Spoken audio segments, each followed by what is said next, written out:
Raporti I fundit I Komisionit të BE-s për gjendjen e negociatave të pranimit dha indikacione të qarta në cilat fusha duhet të bëhen përpjekje të mëdha për të bërë përparim, tha ambasadorja gjermane në Shkup, Petra Drexler, në një intervistë për Radio Evropën e Lirë. Sipas saj, hapi tjetër në procesin e negociatave është I qartë.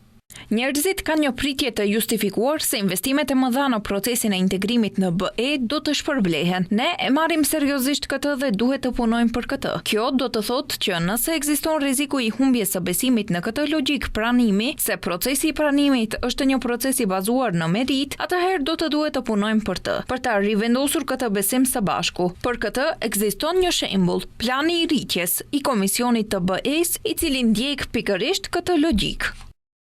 Ndërkohë ambasadorja tha se është mirë që ka një debat kritik rreth buxhetit në gjyqësor dhe sipas saj është një provë e mirë e demokracisë.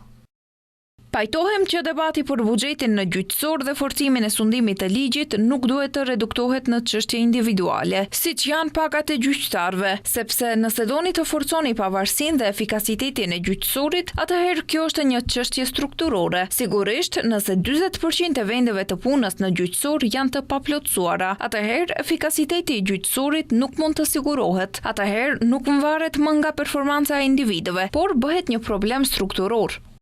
Drexler ka thënë se nuk është puna e saj të flasë në emër të individëve specifik në gjyqësor, ndërsa ka theksuar se është e rëndësishme që në emërimin e pozicioneve të larta dhe në çështjet e përfundimit të mandateve të respektohen procedurat dhe veprimet përkatëse ligjore.